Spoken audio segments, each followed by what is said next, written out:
Fantatrao ve fa misy fehitanana iray izay mitahiry tantara iray manontolo a, io no antsoina hoe vangovango a na traba.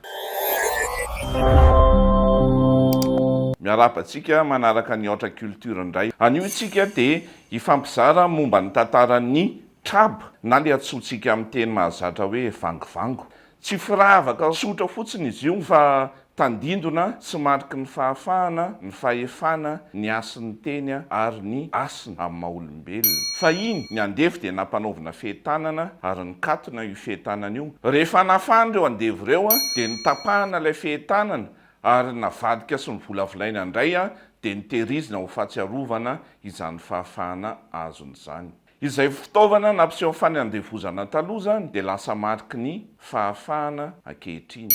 Ny traba nefa dia miovaova araky ny faritra, ny endriny sy ny haingony ary ny kisary hitantsika manaingo azy. Ho an'ny sakalava ohatra dia mety ho vita amin'ny volafotsy ho an'ny zafiny fotsy ary mety ho vita amin'ny volamena ho an'ny zafiny mena. Eo amin'ny tesibika ny traba na vangovango indray dia misy karazany maro ny tesibika. Ohatra hoe ny hariamiditry, ny tariky na ny taribola ary ny tseriky. Any amin'ny tsy miety ny haingon'ny tendrony dia mitovitovy amin'ny satroboninahitry ny mpanjaka le ankalazana ny epifania. Ny an'ny antakarana kosa dia nakatahaka ny firavaka indianina na banianina ozy isitsika. Ho an'ny antatsimo ny vangovango dia mariky ny fahefana sy ny lanjan'ny teny. Tsy to-teny ny olombelona noho izany raha tsy menjaika sy mitondra n'io vangovango io.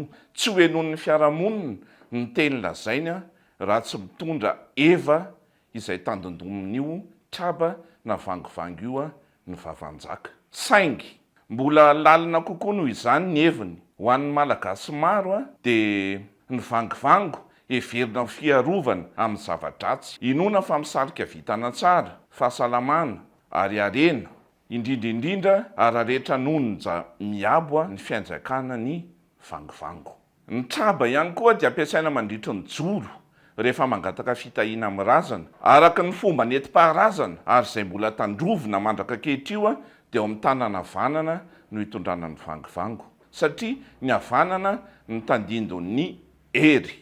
Rehefa mitondra ny vangovango sika dia tsy mitondra firavaka fotsiny, tsy mihaingo fotsiny, fa mitondra tantara, mitondra fahafahana ary mitondra fahefana sy asina. Ny vangovango arak'izany firavaka mitahiry tantara, nentim-paharazana sy lovan-tarazo. Ary ianao manaraka io, fantatrao ve ny tantaran'ny vangovangonao? Zarao amin'ny namanao ity aotra culture ity, ahafahantsika mifampizara fahalalana sy tsilontsaina amin'ny manaraka indray tompoko.